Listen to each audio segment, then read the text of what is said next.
If you're a Red Bull Max Verstappen fan, very good news. The car is as good as it looked in testing. The RB18, Adrian Newey's latest gem, absolutely brilliant on Friday in Bahrain. In the heat of the afternoon on light fuel, on heavy fuel, soft tyres, medium tyres. Well, they didn't even run soft tyres in that first session. And then later on it was cooler. In the conditions in which we'll see in the race, under lights, the Red Bull again, absolutely outstanding. Max Verstappen just driving, what can I say? Michael Schumacher, Alan Prost, Jackie Stewart laps, very, very rarely out of line. The car just glued to the road, as Mario Andretti used to say of the Lotus 79.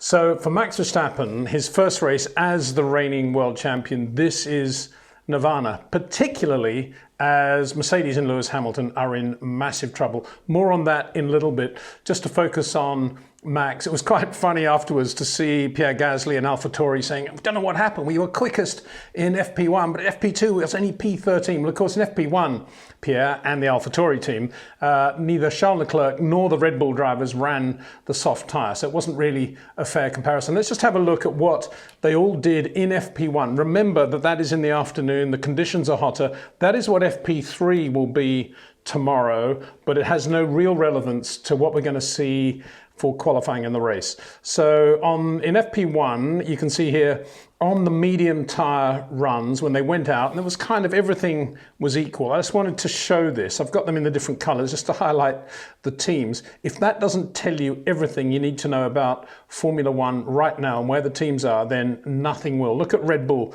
34.7, 35.0. That's about where you'd expect Sergio Perez to be relative to Max in a very, very good racing car. And we're talking about high grip level, but of course balance as well, which comes from that high grip level. Is it the Adrian Newey front suspension geometry? Is it the aerodynamics in general? Well, we're going to have to see that as we get to the slower circuits, particularly with the front suspension. But I suspect that layout of the front suspension, which Scarbs has been talking about a lot in our build-up videos, is one of the main features of the car. And right now, again, we'll get onto it in a minute, but right now I suspect Mercedes are thinking, what do we need to do to the chassis to get that geometry into our car? But anyway, we'll move on to that.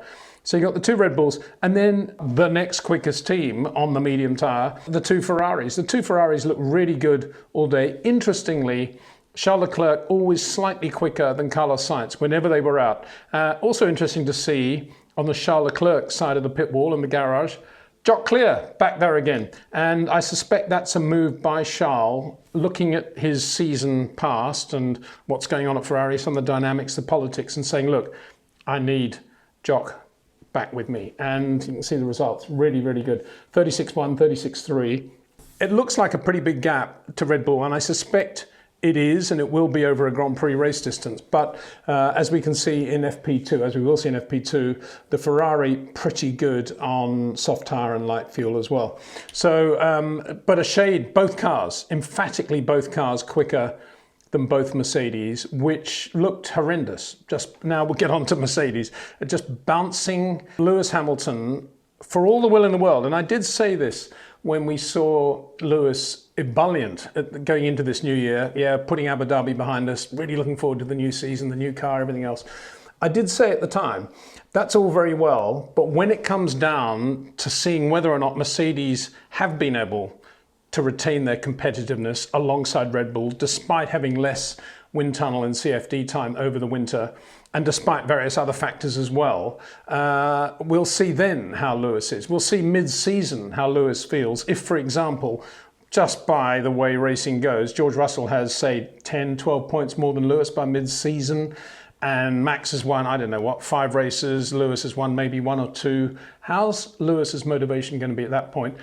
In the background, of course, is the Abu Dhabi drama. And it's interesting now, quite a lot of people coming out of, dare I say, the woodwork, saying, oh, it was a rip-off, that should have been, the last lap should have been cancelled, the championship should have been given to Lewis.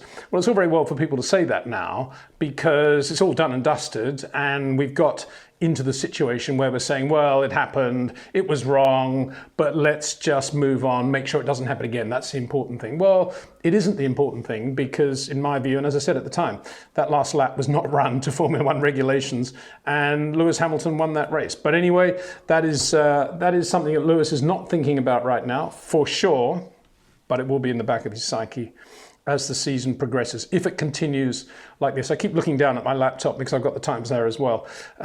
So I have to say at this point, there's been a lot of talk over the last 2 or 3 years about how Formula One has gone onto social media and how brilliant it is to have it on Netflix and everything else, all the background stuff. Well, I can tell you this now. The one thing that we do need to see now, and I wish we could see, is the debrief at Mercedes. I would just love to see whether Lewis is very relaxed and calm and saying, come on guys, we'll get it together, we're a great team, we'll do this. George, you've done a brilliant job today as well. Or whether he's sitting there pretty sullen and quiet. How Toto Wolff is handling the situation, or indeed whether it's the other extreme, and Lewis is saying, what is this piece of rubbish? What is going on? How can I be driving down the straight like this in 2022 in Formula One? Why couldn't we have got on top of this aero problem back at the factory? In terms of the bouncing, and I'm not a technician in any way, Scarbs is your man there. But in terms of the bouncing, from my experience at Williams and at Lotus, where I was managing Carlos Reutemann, my experience is that it is a function of downforce level, and Mercedes will be able to eradicate the bouncing, even over the Grand Prix weekend, but they will do that at the expense of downforce and grip. And of course, then you get into the mode of, and how will the car react on different sets of tyres, new sets of tyres, lighter fuel, changing track conditions, all the other things that factor into it. And that is going to be, that is the big issue, isn't it? It's how they're going to manage a car just inside the bouncing envelope with all the other variables that come into play with pit stops in the race. And that is the problem that Mercedes now face. It looks on the Mercedes, and it's not that they got more TV time, it looks on the Mercedes to be worse than any other car. Now you could say, well, that's because they had less wind tunnel testing and CFD time than any other team, so it's no surprise. But equally, they are Mercedes, and they've got a massive backlog of information and data there on which they can draw. Or have they? That's the problem, of course. The 2022 car, as I said in a previous video, doesn't bear a lot of relation in terms of aerodynamics and setup and center of pressure to what we've had over the last, I don't know, 10, 15 years and more probably. It's a whole new thing. So yeah, it's a big problem. Now, it could well be, of course, that Mercedes might regroup and they'll come up with a nice compromise package on Saturday, and on Sunday some of the variables might play into their favour and they may get a good result out of this. But right now, and I've seen this before, you saw something with Ligier in 79 and then Williams suddenly hit a sweet spot. Right now, the Red Bulls are a million miles away ahead of the Mercedes. I'm sorry for the Lewis and Mercedes fans out there to have to say that, but that is the evidence of Friday. Let's move on now and have a look at what we saw in FP2, which has much more relevance, as I said, to what we're going to see in the race. And these are the fuel runs in FP2. And again, you can see the dominance of Red Bull. Different tyre combinations. We see most of them running the soft, trying to see how far into the race they can go with the soft tyre, and that's because the Pirelli range here is really, really hard. There's some granite in the surface in Bahrain, and also you've got the dust factor, so there's a lot of abrasion on the track, and it's a very hard tyre. So in theory, even on the 18-inch form, the soft tyre should be a raceable tyre, and it looks as if it is, given the number of laps that a lot of people have done it. So Max Verstappen, 37.1. Charles Leclerc 37.1 as well, but that was right at the end. He just did a very, very short run. So it's not directly comparable because Max did a lot of laps around 37.1 and Charles, although he was quick, he was sort of, not there. He was half a second slower, but he did do that one run right at the end on a new set. So he's in there. Sergio Perez, I think, just underlines how quick the Red Bull is in all these different dimensions. But look at P4. This was one of the great results of the day. I was going on about Alfa in the build-up, well, the look of the Alfa, but not the pace in testing, in the build-up to this weekend. And there's Valtteri Bottas, first time out in the Alfa Romeo, quicker on the Friday, the first time they run, than both Mercedes drivers. How good would he be feeling right now? How big will the smile be when he's standing in the pit lane and Toto Wolff, who used to manage him, I guess possibly still has some money in him, I don't know. And Toto comes up and has to say, well done, Valtteri. I mean, just fabulous to see that. And the Alfa looked really good, I thought. Good grip and balance, a really good compromise car. And the team have done a very good job with that. Again, I'm looking down at the times here, so excuse the eye line. And then there was Fernando Alonso in the pink Alpine, just brilliant. Esteban Ocon had a drama in the first session in the afternoon when part of the bodywork blew away from the side pod very early in the session. It was one they hadn't tried in testing, and I guess that's just a function of how new the airflow is to all the cars now, the controlling of the center of pressure and where the downforce is. Anyway, it all broke away and brought practice to a halt for about 20 minutes, which they didn't regain actually, so they didn't do a lot of running in FP1. But Fernando, when he was out, was always really quick on both the soft tyre and on the long runs. And you can see there, he did a 38.1 on the medium, very good run on the medium tyre. And he went out right at the end on a new set of softs, still with sort of comparable fuel load, as you can see, still in that sort of bracket, 37.2. Probably a little bit less fuel than I imagine Red Bull were running at that point. But nonetheless, you can see how Fernando is really on it. And obviously the Alpine isn't having the sort of problems that, dare I say, Mercedes are having. Because there's Lewis doing 38.1 on mediums as well, exactly the same time on a long run as Fernando Alonso. And that obviously says a lot about Alpine and the work they've done. Equally, it says a lot about where Mercedes are. They are now categorically at the moment in the midfield, and that is their race. Because if you look at Charles Leclerc doing 37s and Lewis doing 38s, and look who's behind Lewis, Kevin Magnussen, returning to Haas, very quick when he was out on fuel and on light as well. 38.1 in the Haas. Good for Haas, Ferrari, Gene Haas, Dallara. I don't know what Nikita Mazepin's thinking at this point, but really good job. And also, got to say, you'll see that in the next set of times. You see Mick Schumacher did a really good job today as well. First time he's had a real chance in a car with decent grip and balance to put a time together, and he did that. He wasn't quite as quick, as you can see, 39.3 with fuel on the car, but, you know, there was a lot of things going on in that session. George Russell, 38.2. He ran the soft tyre on his long run, and Lewis, 38.1 on the medium tyre. I don't know what that means, really. It probably means the problems of the Mercedes are neutralising the grip level of the tyre. That's probably what that means. That just shows the trouble they're in. Carlos Sainz, didn't get out for a lot of laps when they were doing these runs in FP2. He was quick-ish, as I say, 0.3, 0.4 slower than Charles whenever he was out, but looking good. Ferrari looking really good, looking a very elegant race car.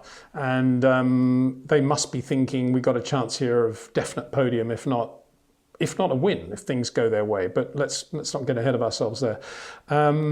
Esteban Ocon, as I say, had that drama early on, 38.3, still a good job. And Pierre Gasly, they say at AlphaTauri, we're completely confused how we can be so quick in FP1. But remember, a lot of guys didn't run the soft tyre in FP1. So I would say, if anything, AlphaTauri seem to have dropped back a little. If you look at where they are relative to, well, certainly relative to Alfa Romeo and Haas, that is for sure. But obviously relative to Alpine as well is their baseline. Where are McLaren? What were McLaren doing? Well, Daniel Ricciardo didn't do much. He had COVID during testing in Bahrain, and then he had some sort of air pressure problem with the engine today, with the Mercedes engine. Landed a lot of laps, 13.8.9, went round and round. I think he did more laps in long run form on the soft tyre than anybody else in the second session. 38.9, not that quick. So that would suggest that they don't seem to have any bouncing, but they don't seem to have a lot of downforce either, grip. Let's put it that way, grip.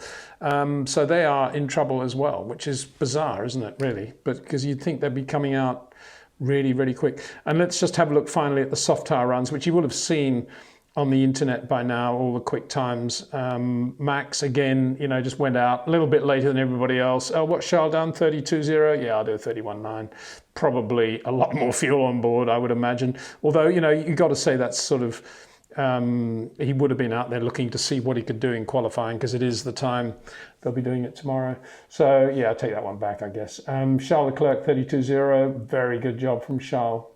He was fired up over the winter. He was very annoyed at how all the sort of, the energy, the momentum, everything seemed to be swinging in favour of Carlos and at Ferrari in a friendly, nice sort of way. But he's put together this package and he's got Jock there now, and he looks really sharp. He could, it's going to be Max or Charles, I would say, on Sunday. Carlos Sainz, there he is, half a second slower. He did that time, actually, he didn't get a lap in the first proper run, so he went out again on another set and did that 32.5, which wasn't too bad. George, yeah, good lap actually, 32.5 in that Mercedes, you got to say. And Fernando 32.8, Bottas 32.9. What a lap, eh? Brilliant. Good for Valtteri. And Sergio Perez didn't really do much. It looked a bit messy. Had a few dramas, brake locking and stuff. It's a bit inexcusable in the Red Bull because it's such a good car now. And there's Mick, 33.0, mega. Look at that. Brilliant. He was a bit fired up because Kevin had done that 33.1 and he just thought, wow, this is a car that's got a lap time in it. And he went out and did that 33.0. Very good. Quicker than Lewis Hamilton. Lewis, my heart bleeds for Lewis because I just cannot imagine what it's like for an athlete of his stature, a driver of his stature, to have gone through everything he did at Abu Dhabi, win the race and then you lose it on that ridiculous last lap, win the championship in effect. And then, he's now got this car. I don't know. Mercedes presumably will get it right at some point. I hope it's not going to take too long. But of course, the other problem is the budget cap, isn't it? It's not as if they can just throw everything at the problem now and have a new car for Melbourne. They've got to live with this car, obviously Saudi Arabia, and then, I would Melbourne onwards. I don't know. Maybe for once Mercedes will be really quick around Monaco where you don't need any downforce. I don't know. Lando Norris 33.2. He'll be disappointed with that.